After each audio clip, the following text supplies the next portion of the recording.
ಎಲ್ಲರಿಗೂ ನಮಸ್ಕಾರ. I your Tejas Krishna from kitchen ಕತೆ. ಸೊ ಇವತ್ತಿನ ವಿಡಿಯೋದಲ್ಲಿ ನಾವು ಪತ್ರೊಡೆ ಟ್ರೈ ಮಾಡ್ತಿದ್ದೇವೆ. ಸೊ ಈಗ ನಾವು ಪತ್ರೊಡೆಗೆ ಅಂತ ಹೇಳಿ ಕೆಸುವಿನ ಎಲೆ ತರಲಿಕ್ಕೆ ಬೆಟ್ಟಕ್ಕೆ ಹೊರಟಿದ್ದೇವೆ. ಸೊ ಬನ್ನಿ ಹೋಗಿ ಕೆಸುವಿನ ಎಲೆ ತಗೊಂಡು ಬರುವ. ಈಗ ನಾವಿಲ್ಲಿ ಒಂದು ಕಡೆ ಸ್ವಲ್ಪ ಚೇವೆಲ್ಲ ಇರುವ ಜಾಗಕ್ಕೆ ಬಂದೆವು. ಅಂದರೆ ಇದು ಸ್ವಲ್ಪ ಗೌರ್ಮೆಂಟ್ ಇದ್ದು ಕಾಡು. ಸೊ ಅಲ್ಲಿ ಸ್ವಲ್ಪ ಚೇವೆಲ್ಲ ಉಂಟು ಅಂತ ಹೇಳಿದ್ರು ಅಮ್ಮ. ಹಾಗೆ ಸೀದಾ ಚೇವು ಕೊಯ್ಲಿಕ್ಕೆ ಅಂತ ನಾವು ಇಲ್ಲಿಗೆ ಬಂದಿದ್ದೇವೆ.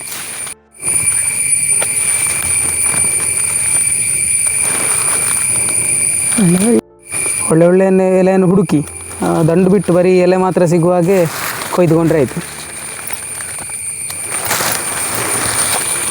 ಈ ಚೇವು ನೋಡಲಿಕ್ಕೆ ಈ ಥರ ಇರಬೇಕು. ಅದರ ಮಿಡ್ಲಲ್ಲಿ ಕಪ್ಪು ಕಲರ್ ಅಥವಾ ಬೇರೆ ಬೇರೆ ಕಲರ್ ಚುಕ್ಕಿಯೆಲ್ಲ ಇದ್ದರೆ ಆ ಚೇವು ಸ್ವಲ್ಪ ತುರಿಸ್ತದೆ. ಸ್ವಲ್ಪ ಅಲ್ಲ, ವಿಪರೀತ ತುರಿಸ್ತದೆ. ಹಾಗೆ ನೋಡಿಕೊಂಡು ಕೊಯ್ದುಕೊಳ್ಬೇಕು. ರಾಮಲ್ಲ ಚೇವು.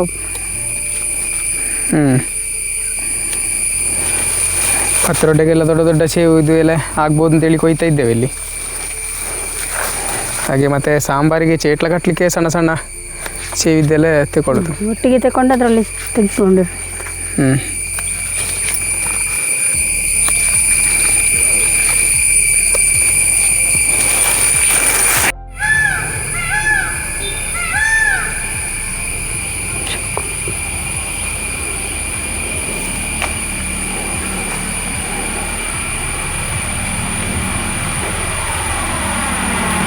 ಈ ಎಲೆದು ಪಟಾಕಿ ಮಾಡೋದು ಗೊತ್ತುಂಟು. ಇದರ ಹೆಸರು ಕಮ್ಯುನಿಸ್ಟ್ ಎಲೆ ಅಂತ. ನಾವು ಚಿಕ್ಕದೆಲ್ಲ ಇರುವಾಗ ಇದರ ಪಟಾಕಿ ಎಲ್ಲ ಭಾರಿ ಫೇಮಸ್. ಇದನ್ನು ಕೈಯಲ್ಲಿಟ್ಟು ಟಪ್ ಹೊಡೆದ್ರೆ ಆಯಿತು. ನನಗೆ ತಗೊಂಡು ಇದೊಂದು ದೊಡ್ಡ ಗೆಲ್ಲೆ ಬಂತು ಮಾರೆ. ಹೀಗೆ ಇಟ್ಕೊಂಡು ಸೌಂಡ್ ಬರಲಿಲ್ಲ, ಬರ್ತದೆ, ಒಳ್ಳೆ ಸೌಂಡ್ ಬರ್ತದೆ. ಹೀಗಿಟ್ಟು ಈಗ ನೋಡಿ, ಈಗ ಸೌಂಡ್ ಬಂತು. ಇದರ ಸೌಂಡು. ಇದು ಮೊದಲೆಲ್ಲ ನಾವು ಅಂಗನವಾಡಿಯಿಂದ ಶಾಲೆಯಿಂದೆಲ್ಲ ಬರುವಾಗ ಹೀಗೆ ಹಿಡಿದು ಹೊಡ್ಕೊಳ್ಳೋದು ಭಾರಿ. ಆಗೆಲ್ಲ ಭಾರಿ ಫೇಮಸ್ ಇದು ಪಟಾಕಿ. ಇದ್ರದ್ದು ಇದು ಬರಲಿಲ್ಲ.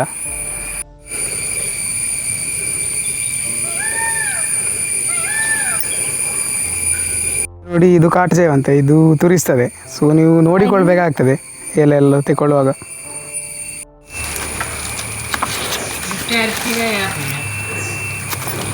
ಹಾಕೊಂಡು ನನ್ನ ಸಿಗ್ರು ನಮ್ಮಮ್ಮ ತಕ್ಕ ಕೊಯ್ಯಾಡು. ಇದು ನೋಡಿ, ಇದು ಬೇರೆ ಚೇವು ಅಂತ ಹೇಳಿ. ಅದು ಸಹ ಆಗ್ತದೆ ಪತ್ರೊಡೆಗೆ ಎಲೆ. ಇದರಲ್ಲಿ ಬೇರೆ ಆಗ್ತದೆ ಚೇವಿದು. ಅದರದ್ದು ಸಾಂಬಾರು ಮಾಡಲಿಕ್ಕೆ ಆಗ್ತದೆ. ಈಗ ಆಗೋದಿಲ್ಲ ಕಾಣ್ತದೆ ಬೇರೆ. ಅದು ಸ್ವಲ್ಪ ಸಮಯ ಆಗಬೇಕು. ಆಗುವ ಟೈಮಲ್ಲಿ ಅದರ ಒಂದು ರೆಸಿಪಿ ಮಾಡುವ. ನೋಡಿ, ಹಕ್ಕಿ ಗೂಡು ಕಟ್ತಾ ಉಂಟು.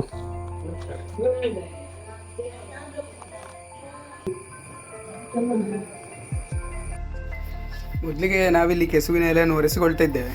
ಚಂದ ಒರೆಸಿಕೊಳ್ಬೇಕು.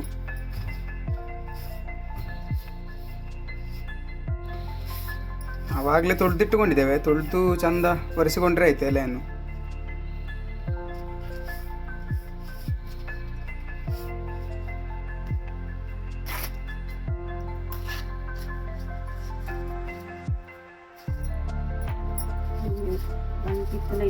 ದಂಟಿದ್ದದನ್ನು ತೆಗಿಬೇಕು.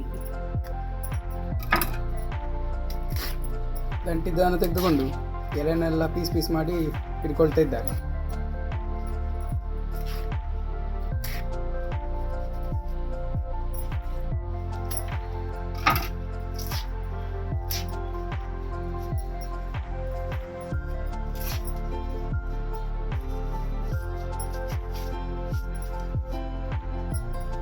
ಇನ್ನು ಮುದ್ದೆ ಮಾಡಿ ಇಟ್ಕೊಂಡಂಥ ಕೆಸುವಿನ ಎಲೆಗಳನ್ನು ತುಂಡು ತುಂಡು ಚಿಕ್ಕ ಚಿಕ್ಕ ತುಂಡು ತುಂಡು ಮಾಡಿಕೊಳ್ಳೋದು.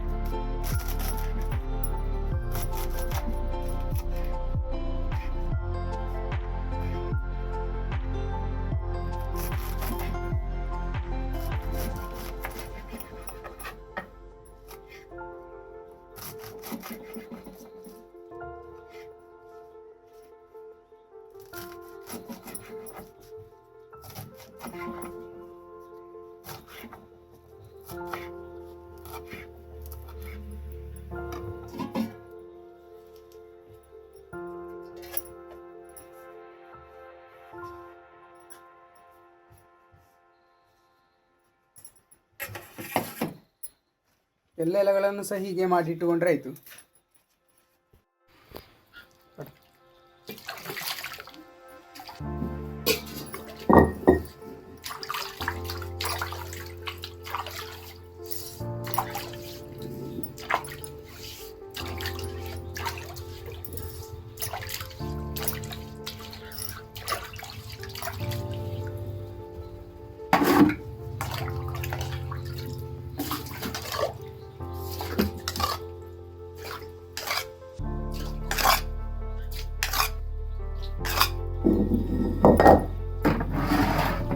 ಇಲ್ಲಿ ನಾವು ಅಕ್ಕಿ ಕಡಿಲಿಕ್ಕೆ ನೆನೆಸಿಟ್ಟುಕೊಂಡಿರುವಂತಹ ಅಕ್ಕಿ, ಹಾಗೆ ಕಲ್ಲುಪ್ಪು,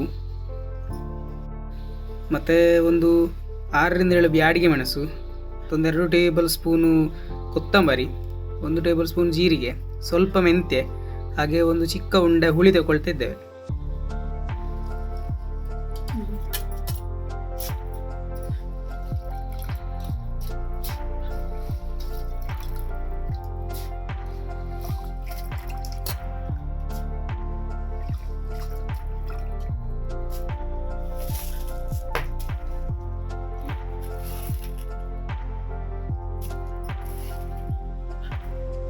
ಸ್ವಲ್ಪ ನೀರನ್ನು ಕೂಡ ಸೇರಿಸಿಕೊಳ್ತಿದ್ದೇವೆ. ಸ್ವಲ್ಪ ನೀರು ತಗೊಂಡ್ರೆ ಸಾಕಾಗ್ತದೆ.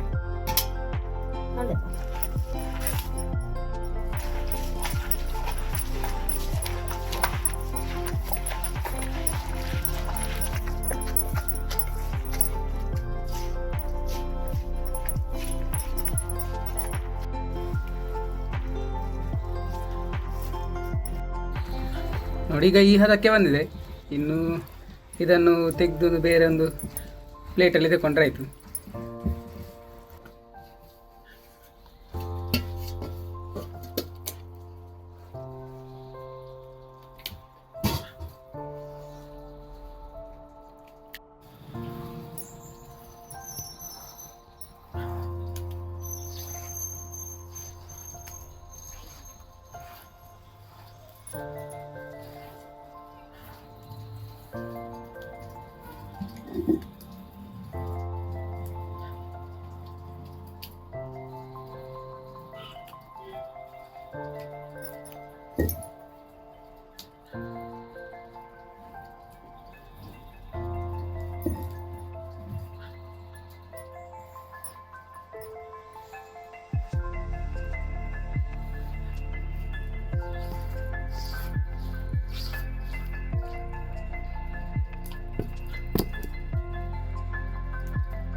ಪತ್ರೊಡೆ ಕೆಲವರು ಕಸಿ ಮಾಡಿ ಹಾಕ್ತಾರೆ, ಇನ್ನು ಕೆಲವರು ಒಗ್ಗರಣೆ ಹಾಕಿ ಅಲ್ಲಿಗೆ ತಿಂತಾರೆ. ಅಂದರೆ ಒಗ್ಗರಣೆ ಅಂತ ಹೇಳಿದರೆ ಬೆಲ್ಲ, ತೆಂಗಿನಕಾಯಿ ಎಲ್ಲ ಸೇರಿಸಿ ಒಂದು ಒಗ್ಗರಣೆ ಹಾಕಿ ಈ ಹಿಟ್ಟನ್ನು ಇದು ಬೇಯಿಸಿದ ಹಿಟ್ಟನ್ನು ತುಂಡು ತುಂಡು ಮಾಡಿ ಹಾಕಿ ಒಗ್ಗರಣೆ ಮಾಡಿ ತಿನ್ನೋದು.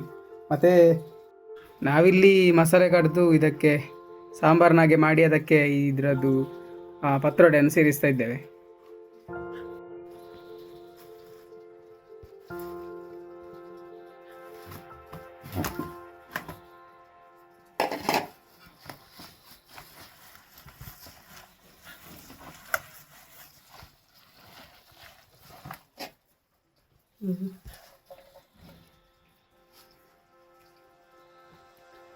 ಕೆಸುವಿನೆಲ್ಲನ್ನೆಲ್ಲ ಕರೆದಿಟ್ಟುಕೊಂಡಿರುವಂತಹ ಹಿಟ್ಟಿಗೆ ಸೇರಿಸಿಕೊಂಡ್ರೆ ಆಯಿತು.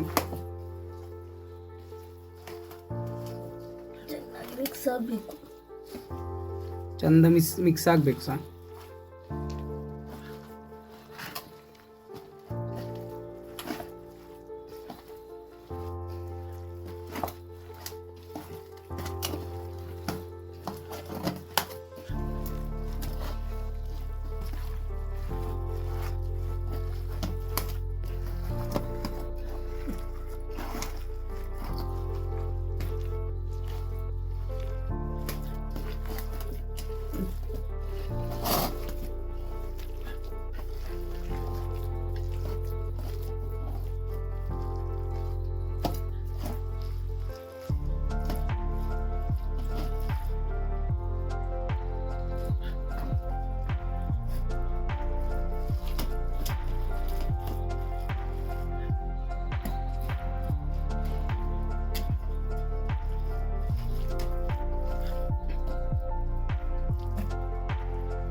ಇದನ್ನು ಇಡ್ಲಿದ್ದು ಪಾತ್ರೆಯಲ್ಲಿ ಮುದ್ದೆ ಮುದ್ದೆ ಮಾಡಿ ಹೀಗೆ ನಾವು ವಿಡಿಯೋದಲ್ಲಿ ತೋರಿಸಿದಾಗೆ ತಗೊಳ್ಳೋದು. ನಾವು ಹೀಗೆ ತಗೊಂಡಾಗ ತಗೊಳ್ಬೇಕು ಅಂತಿಲ್ಲ, ಬಾಳೆ ಎಲೆಯಲ್ಲಿ ಮಡಿಚಿಟ್ರೆ ಸಾಕ್ತದೆ. ನಾವಿಲ್ಲಿ ಹೀಗೆ ತಗೊಳ್ತಾ ಇದ್ದೇವೆ.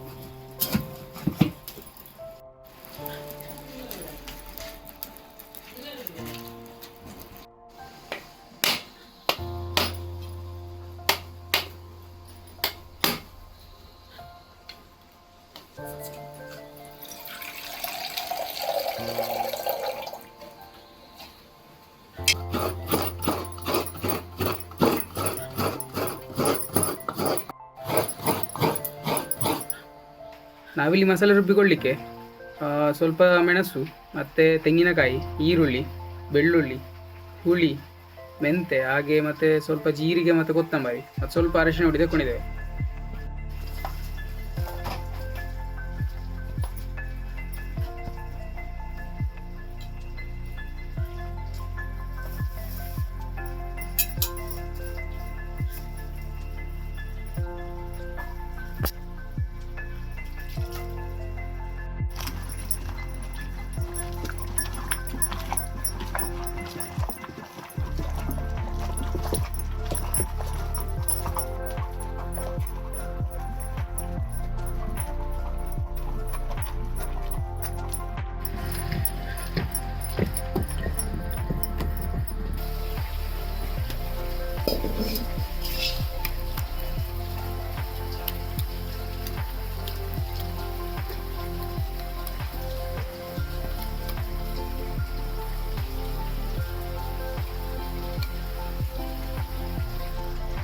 ಈಗ ನಾವು ರುಬ್ಬಿದ ಮಸಾಲೆಯನ್ನು ತೆಗೆದಿಟ್ಟುಕೊಂಡಿದ್ದೇವೆ.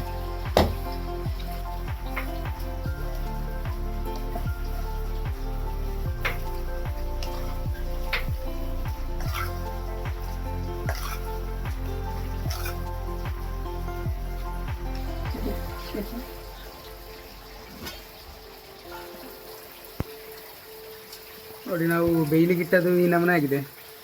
ಇದನ್ನು ತುಂಡು ತುಂಡು ಮಾಡಿಕೊಳ್ಳಿಕ್ಕೆ ಉಂಟು. ಈಗ ನಾವು ಒಲೆಗೆ ಬಾಣಲೆಯನ್ನು ಇಟ್ಟುಕೊಂಡಿದ್ದೇವೆ.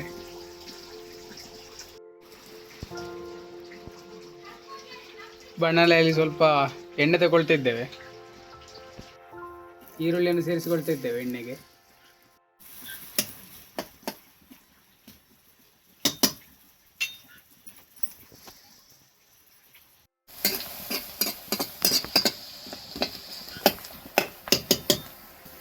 ಈಗ ನಾವು ಮಸಾಲೆಯನ್ನು ಸೇರಿಸಿಕೊಳ್ತಾ ಇದ್ದೇವೆ.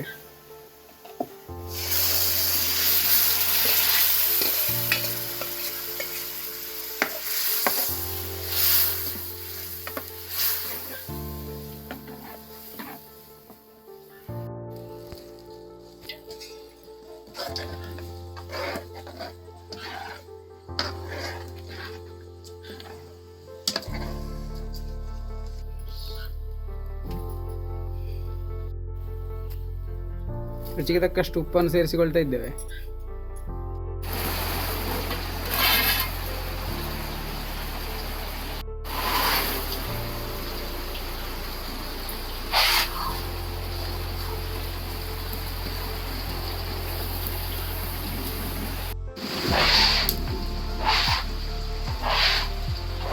ಈಗ ಮಸಾಲೆ ಕುದಿಲಿಕ್ಕೆ ಸ್ಟಾರ್ಟ್ ಆಗಿದೆ. ಇನ್ನು ನಾವು ಬೇಯಿಸಿಟ್ಟುಕೊಂಡಿರುವಂತಹ ಕೆಸುವಿನ ಎಲೆ ಮತ್ತು ಅಕ್ಕಿದು ಗಟ್ಟಿಯನ್ನು ತುಂಡು ಮಾಡಿಕೊಂಡು ಇದಕ್ಕೆ ಹಾಕಿಕೊಂಡ್ರೆ ಆಯಿತು. ಈಗ ನಮ್ಮದು ಬೇಯಿಸಿಟ್ಟುಕೊಂಡಂತಹ ಅಕ್ಕಿದ್ದು ಗಟ್ಟಿ ಎಲ್ಲ ರೆಡಿಯಾಗಿದೆ. ಇನ್ನು ಇದನ್ನು ಪೀಸ್ ಪೀಸ್ ಮಾಡಿಕೊಂಡ್ರೆ ಆಯಿತು.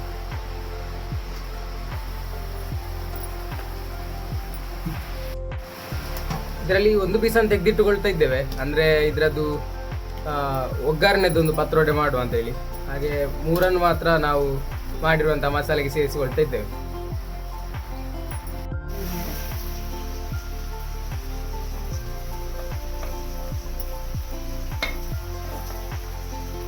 ಚಿಕ್ಕ ಚಿಕ್ಕ ಪೀಸ್ ಮಾಡಿಕೊಂಡ್ರೆ ಆಯಿತು, ಹದ ಜಗಲಿಗೆ ಒಂದು ಆಗುವ ರೀತಿಯಲ್ಲಿ.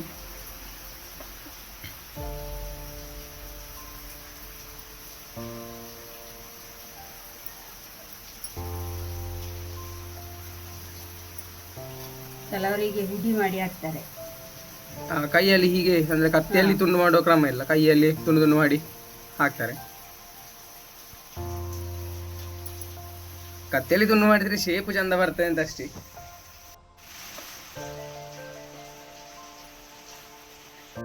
ಇದನ್ನು ಬೇಕಾದರೆ ಚಪ್ಪೆ ಚಪ್ಪೆ ಕೂಡ ತಿಂದುಕೊಳ್ಬೋದು. ಹಾಗೆ ಅರೆಪ್ಪ ಹಾಕಿದರೆ ಇನ್ನೂ ಸಹ ಟೇಸ್ಟ್ ಲಾಯ್ಕ್ ಆಗ್ತದೆ. ಮತ್ತು ಒಗ್ಗರಣೆ ಹಾಕಲಿಕ್ಕೆ ಅಂತ ಸಹ ಒಂದು ತುಂಡು ತೆಗೆದಿಟ್ಟುಕೊಂಡಿದೆ, ಅದನ್ನು ಕೂಡ ಮಾಡಿ ತೋರಿಸುವ. ಇನ್ನು ತುಂಡು ಮಾಡಿಕೊಂಡಿರುವಂಥ ಪತ್ರೊಡೆದು ಗಟ್ಟಿಗಳನ್ನು ಇದಕ್ಕೆ ಮಸಾಲೆಗೆ ಸೇರಿಸಿಕೊಂಡ್ರೆ ಆಯಿತು.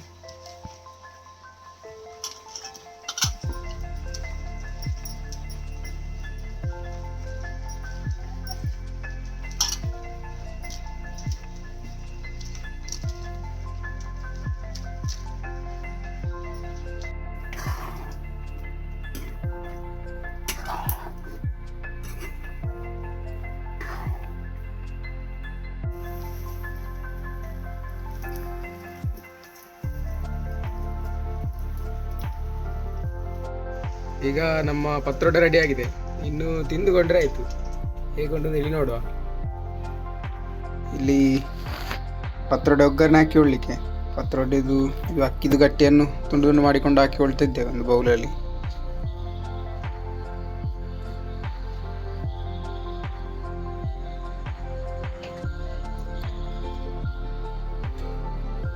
ನಾವು ಆಗ ತುಂಡು ಮಾಡಿಕೊಂಡಾಗೆ ತುಂಡು ಮಾಡಿಕೊಂಡ್ರೂ ಆಗ್ತದೆ, ಇಲ್ಲದ್ರೆ ಹೀಗೆ ಕೈಯಲ್ಲಿ ತುಂಡು ಮಾಡಿಕೊಂಡ್ರೂ ಆಗ್ತದೆ. ಈಗ ತುಂಡು ತುಂಡು ಮಾಡಿಕೊಂಡು ಇಟ್ಟುಕೊಂಡಿದ್ದೇವೆ ಗಟ್ಟಿಯನ್ನು. ಹಾಗೆ ಬೆಲ್ಲವನ್ನು ಕೂಡ ತುಂಡು ತುಂಡು ಮಾಡಿಕೊಂಡು ಇಟ್ಟುಕೊಂಡಿದ್ದೇವೆ. ಮೊದಲಿಗೆ ಒಂದು ಬಾಣಲೆಯಲ್ಲಿ ಎಣ್ಣೆ ತಗೊಳ್ತಿದ್ದೇವೆ.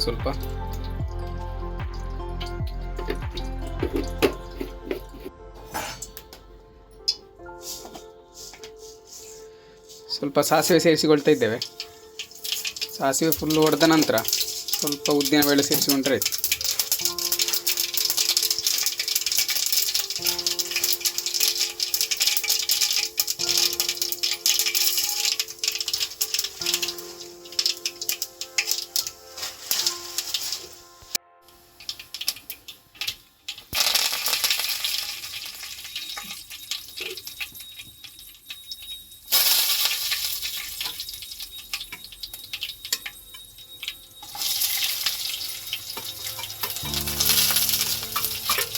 ಸ್ವಲ್ಪ ಹಿಂಗನ್ನು ಸೇರಿಸಿಕೊಳ್ತಾ ಇದ್ದೇವೆ. ಇಲ್ಲಿ ಈರುಳ್ಳಿ ಸಾಧಾರಣ ಕಂದು ಬಣ್ಣಕ್ಕೆ ಬಂದ ಮೇಲೆ ಸ್ವಲ್ಪ ಬೆಲ್ಲವನ್ನು ಸೇರಿಸಿಕೊಳ್ತಾ ಇದ್ದೇವೆ.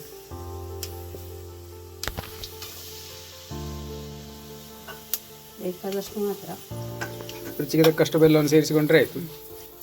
ಮತ್ತು ಸಿಹಿ ಆಗದಿರುವವರು ಅಲ್ಲಿಗೆ ಕೂಡ ಮಾಡಿಕೊಂಡು ತಿನ್ಬೋದು, ಎಂತ ಸಹ ಆಗೋದಿಲ್ಲ.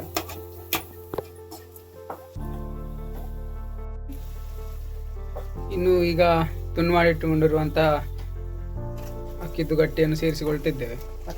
ಪತ್ರೊಡೆಯನ್ನು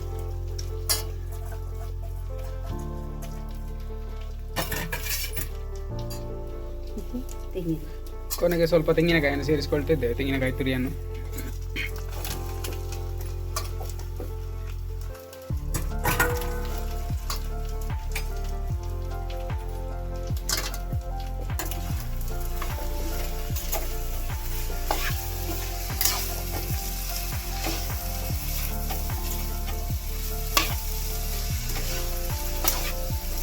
ಈಗ ನಮ್ಮ ಪತ್ರೊಡೆದ್ದು ಒಗ್ಗರಣೆ ರೆಡಿಯಾಗಿದೆ.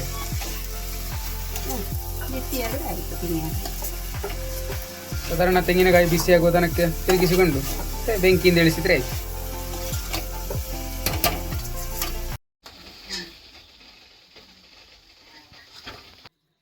ಈಗ ನಮ್ಮ ಪತ್ರೊಡೆ ರೆಡಿಯಾಗಿದೆ. ಒಂದು ಸೈಡಲ್ಲಿ ಒಗ್ಗರಣೆ ಹಾಕಿದ್ದು ಪತ್ರೊಡೆ ಇಟ್ಕೊಂಡಿದ್ದೇವೆ, ಹಾಗೆ ಇನ್ನೊಂದು ಸೈಡಲ್ಲಿ ಮಸಾಲೆ ಹಾಕಿದ್ದು ಪತ್ರೊಡೆ ಇಟ್ಕೊಂಡಿದ್ದೇವೆ. ಸೊ ಹೇಗುಂಟು ಹೇಳಿ ಟೇಸ್ಟ್ ನೋಡುವ. ಸೂಪರ್ ಆಗಿದೆ.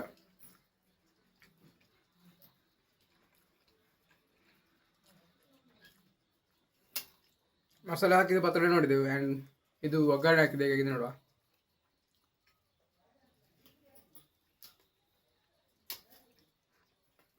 ಎರಡು ಕೂಡ ಡಿಫ್ರೆಂಟ್ ಡಿಫ್ರೆಂಟ್ ಟೇಸ್ಟ್. ಇದೊಂಥರ ಸ್ವೀಟ್ ಆಗಿ ಚೆನ್ನಾಗಿಂಟು, ಇದೊಂದು ಸಲ ಸ್ವಲ್ಪ ಖಾರ ಆ್ಯಂಡ್ ಆ ಟೈಪ್ ಉಂಟು, ಚೆಂದ ಉಂಟು.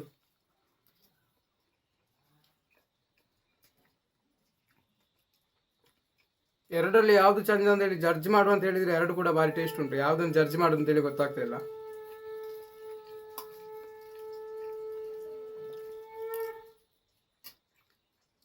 ಸೂಪರ್ ಆಗಿದೆ. ಸೊ ನೀವು ಕೂಡ ಈ ಡಿಶ್ನ ಟ್ರೈ ಮಾಡಿ.